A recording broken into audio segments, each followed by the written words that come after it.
Hey everybody, Blugoblin here. Thank you for joining me on behalf of, with this video for Dark Avenger Inc. Plus, and I can't believe I'm about to say this, but I'm here to talk about sex. No, get your head out of the gutter, you perverts. I'm here to review Sex, issue number 1. You thought I was going to talk about something else, didn't you? But this is Sex number 1.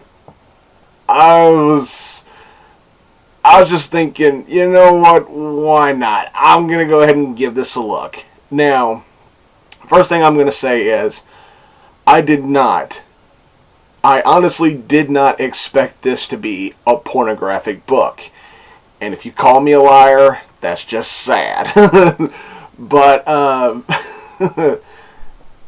I was not expecting this to be a pornographic book. I was kind of figuring that this was just Image's way of throwing us a peculiar title just to boost sales, and I'm willing to bet that's what their game plan was. But yeah, this was an interesting book. Okay. Ooh, excuse me.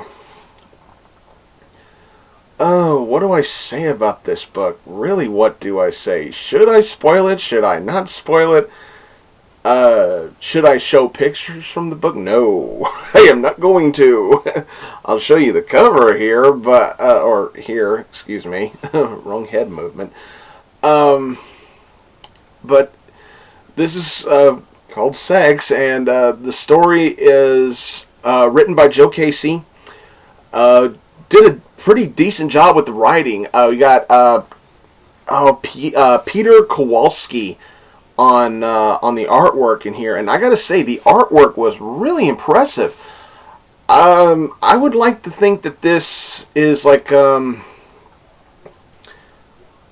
do I put this? Kind of like a modern grittiness, somewhat. Very, very nice artwork in here. I really liked it. And Brad Simpson. I don't usually give props to colorists. You know, I think I should, but this particular time I'm going to. Brad Simpson's coloring in this book is very flashy, and it gets your attention very easily.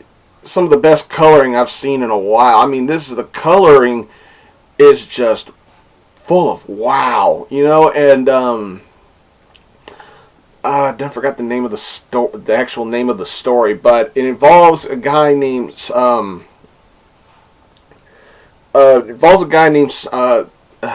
Sam Cooke. It's not Simon Cooke. I was going to say Sam Cooke, and I'm like, that's a singer. A guy named Simon Cooke. He returns to a city called Saturn City. And what I will show you here, a page that I will show you, is this 2-page spread of Saturn City. This city is gigantic.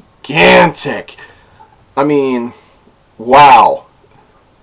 This city can make Gotham look like a one-horse town. I mean, this city is freaking huge.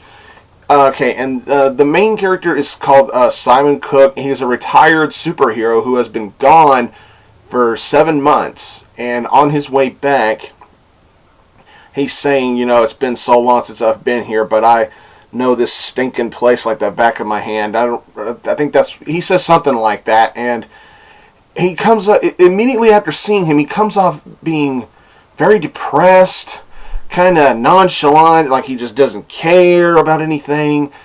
You know, this really paints a picture of what life is like for a superhero after they retire from the work, because he used to be a superhero for this city. And the fact that we don't know anything about his superhero past, I think that's a plus, because, you know, they talk about it in here and it makes you wonder, Jesus, I would like to have seen how well this guy was when he was a superhero. It makes you imagine, it makes you wonder what it was like, and it makes you want to see it. And the fact that they don't actually show anything from it, I think it's a plus. I think it adds I think it adds a dramatic plus to the storytelling itself, and I really appreciate Joe Casey's work with this.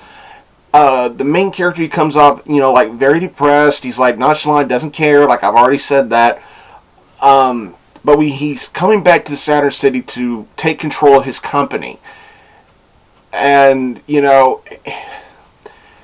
just going around the day-to-day basis and everything. He's going around, he's reacquainting himself with all the people that works in his company and everything, and he's everybody who once worked with him when he was a superhero. I believe he was called the Armored Saint, and all the people who worked alongside with him are just like, these times it's not what it used to be, and it's just very uniquely well told.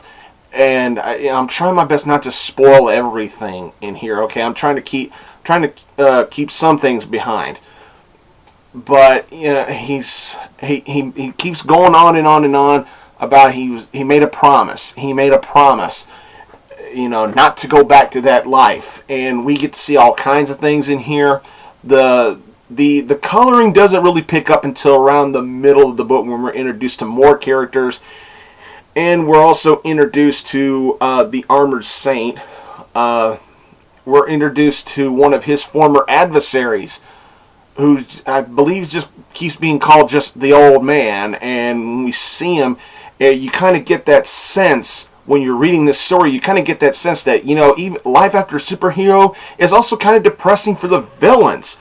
It's kind of like an episode of Batman, the animated series. We know that when everybody believed Batman was dead, the Joker was depressed about it, and he even says, without Batman, crime has no punchline. You kind of makes you wonder if the villains are thinking, okay, I don't have a good guy to fight, so what's the damn point of being a criminal? You know what I'm saying? And I got that feeling from that. I got that feeling from, both the hero and villain sides of the storytelling, and it's really, really refreshing to read this kind of stuff. And I'm sure you're probably asking, well, then, Blue, why is this book called Sex? I'll get to that. I guess it's because of what we saw at the end of the book concerning, where Simon goes to unwind, I guess. I will not dare show you any pictures or pages from this portion of the book. I can't. I'm not allowed to, or this channel will get shut down, because it's nice. One of my dearest friends on Tumblr, Samantha, I know she would love to read this scene. She's into hot girl on girl action. Yeah, I'm not kidding. That's what if you read this book, or if you haven't read this book yet and you have it, that's what you're, minor spoiler, that's what you're in for at the end of the book. And they don't hide anything. I mean, they don't go directly like pornographic. It's kind of like, like Playboy level of sexual stuff. I don't know. But it also, as weird as that sounds, it actually adds to the story, because while he's watching them, he's actually thinking about the moment where he decided to quit being a superhero. But I won't ruin that. But it is a very touching moment. Even, it is a very touching moment.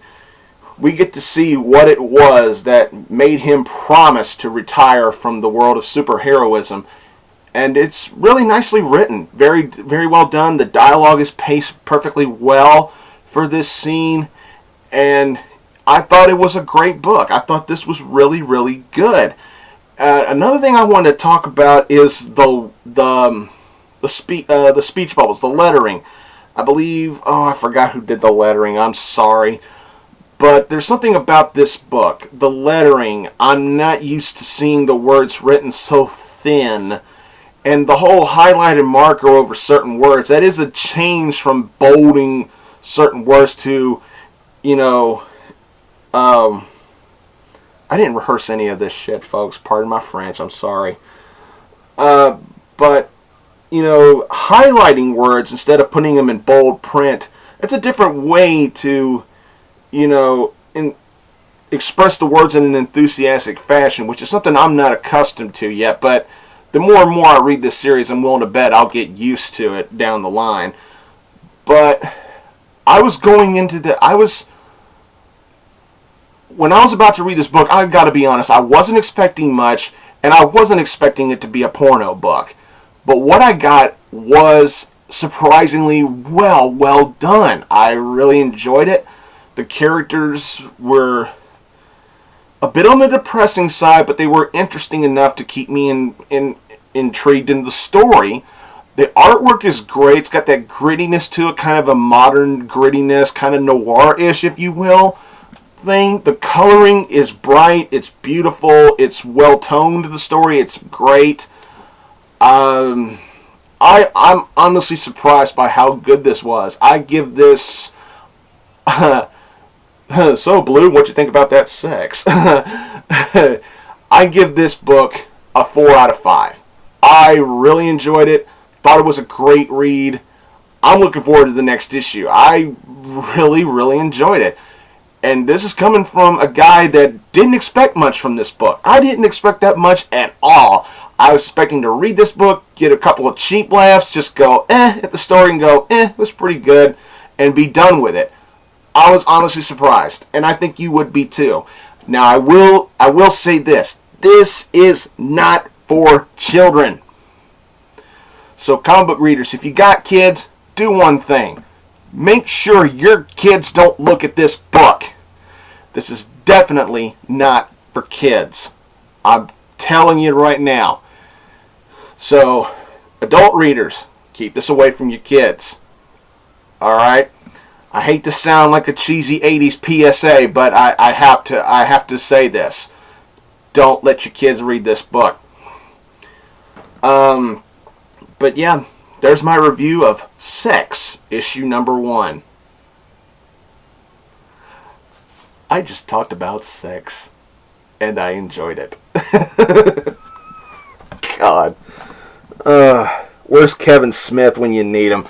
Alright. I want to thank y'all for watching this video, everybody. I hope y'all enjoyed it. Please subscribe to Dark Avenger Inc. Plus. You will not regret it. I'll put the links in the description for Dark Avenger Inc., Dark Avenger Inc. Plus, and Dark Avenger Inc. Plus on Facebook, as well as the links to my channels, Blugoblin01, Blue Goblin X. Thanks again for watching, everybody, and until next time, I'll see y'all later.